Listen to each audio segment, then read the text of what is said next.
theborderofamind.com അജ്മലിന്റെ വെബ്സൈറ്റിലെ എഴുത്തുകളെക്കുറിച്ചുള്ള നമ്മുടെ commentary സീരീസിലേക്ക് വീണ്ടും സ്വാഗതം. നമസ്കാരം. ഇന്ന് നമ്മൾ എടുത്തിരിക്കുന്നത് അദ്ദേഹത്തിന്റെ ഒരു പ്രത്യേക ബ്ലോഗ് പോസ്റ്റാണ്. ഭയത്തെ ആലങ്കാരിക ഇന്ധനമാക്കി മാറ്റുന്നു. ശരിക്കും ശ്രദ്ധേയമായ ഒരു തലക്കെട്ട്. അതെ, മെറ്റബോളിസിംഗ് ഫിയർ ഇൻടു മെറ്റഫോറിക്കൽ ഫ്യൂവൽ. അജ്മലി ബ്ലോഗില് അദ്ദേഹത്തിന്റെ ചിന്തകൾ, കല, അങ്ങനെ പലതും പങ്കുവെക്കുന്നുണ്ട്. ഒരുപാട് കൗതുകമുണർത്തുന്ന കാര്യങ്ങൾ. അപ്പൊ ഈ ഭയത്തെ ഇന്ധനമാക്കുക എന്ന ആശയം അതെന്താണെന്ന് നമുക്കൊന്ന് നോക്കാം. തീർച്ചയായും ഇത് ശരിക്കും ജീവിതത്തിലെ വലിയ പ്രതിസന്ധികൾ വരുമല്ലോ. ചിലപ്പോൾ അസുഖം, അല്ലെങ്കിൽ വേണ്ടപ്പെട്ടവർ നഷ്ടപ്പെടുന്നത്, സാമ്പത്തിക പ്രശ്നങ്ങൾ, അങ്ങനെയൊക്കെ. അതെ അതെ. അപ്പോൾ സ്വാഭാവികമായും നമുക്ക് പേടി തോന്നും, അടിസ്ഥാനപരമായ ഭയങ്ങൾ. പക്ഷെ അജ്മൽ ഇവിടെ പറയുന്നത് ആ ഭയത്തിൽ നിന്ന് ഓടി ഒളിക്കുന്നതിന് പകരം അതിനെ നേരിട്ട് അതിൽ നിന്നൊരു ഊർജം കണ്ടെത്താൻ പറ്റുമോ എന്നാണ്. ഓക്കെ, അതായത് ആ ദുർബലതയെ ഒരു കുറവായിട്ടല്ല കാണുന്നത്. അല്ല, അതാണ് പോയിന്റ്. അതിനെ ഒരു ശക്തിയുടെ ഉറവിടമായിട്ട്, റോ മെറ്റീരിയൽ ആയിട്ട് കാണുന്നു. വെറുതെ അതിജീവിക്കുക എന്നതിനേക്കാൾ ഉപരി അതൊരു മാറ്റം, ഒരു ട്രാൻസ്ഫോർമേഷൻ ആണ് അദ്ദേഹം പറയുന്നത്. ശരിയാണ്. കാരണം ജീവിതത്തിൽ പ്രശ്നങ്ങളില്ലാത്തവരുണ്ടാവില്ലല്ലോ.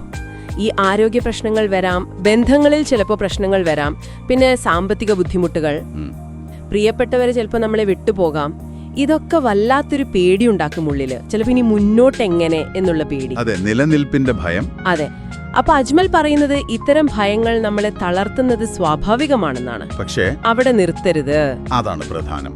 അവിടെയാണ് അദ്ദേഹം ആ മെറ്റബോളൈസ് ചെയ്യുക, ഉപാപചയം ചെയ്യുക എന്ന വാക്ക് വളരെ ബോധപൂർവം ഉപയോഗിക്കുന്നത്. ഭയം, ദുഃഖം, ചിലപ്പോൾ ദേഷ്യം, ഈ കഠിനമായ വികാരങ്ങളെ നമ്മൾ നേരിട്ട് അതിനെ ശരിക്കും മനസ്സിലാക്കി അതിൽ നിന്നൊരു വളർച്ചയ്ക്കുള്ള ഇന്ധനം കണ്ടെത്തുക.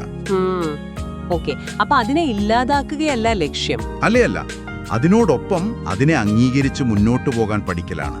കുറച്ചുകൂടി ആഴത്തിലുള്ള ഒരു സഹാനുഭൂതിയോടെ, ക്ഷമയോടെ നമ്മുടെ ഉള്ളിലെ ആ ദുർബലമായ അവസ്ഥയെ സമീപിക്കുക. അതിന്റെ ആ ഒരു സൈക്കിൾ പൂർത്തിയാക്കാൻ അനുവദിക്കുക, അല്ലാതെ അടിച്ചമർത്തരുത്. അപ്പൊ ഇതൊരു തരം പഴയ ആൽക്കമി ഒക്കെ പറയില്ലേ, സാധാരണ ലോഹത്തെ സ്വർണമാക്കുന്നത് പോലെ.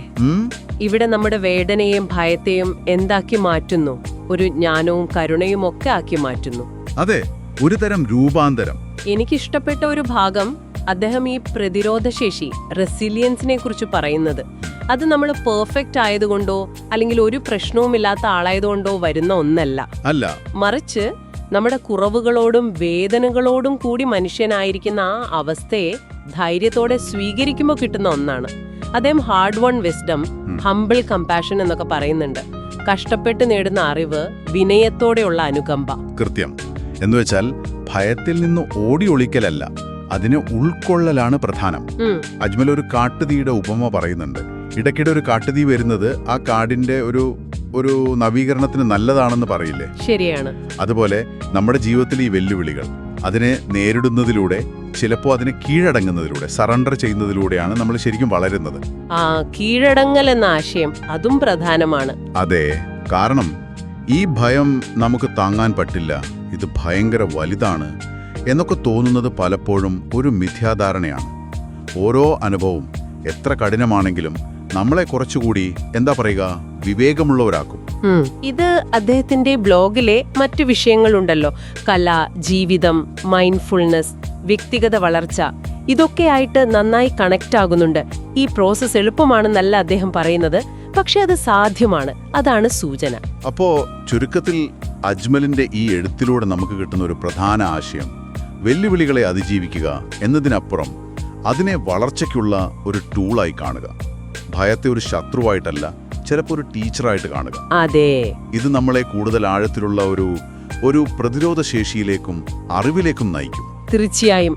അജ്മലിന്റെ ഈ ചിന്തകളും അദ്ദേഹത്തിന്റെ കലാരൂപങ്ങളും എഴുത്തുകളും പോഡ്കാസ്റ്റുകളും ഒക്കെ നിങ്ങൾക്ക് theborderofamind.com എന്ന വെബ്സൈറ്റിൽ പോയാൽ കാണാം. കല, ജീവിതം, അഭിനിവേശം, നമ്മളെ തന്നെ കണ്ടെത്തൽ, അങ്ങനെ പല വിഷയങ്ങളിലുള്ള അദ്ദേഹത്തിന്റെ കാഴ്ചപ്പാടുകൾ അവിടെയുണ്ട്.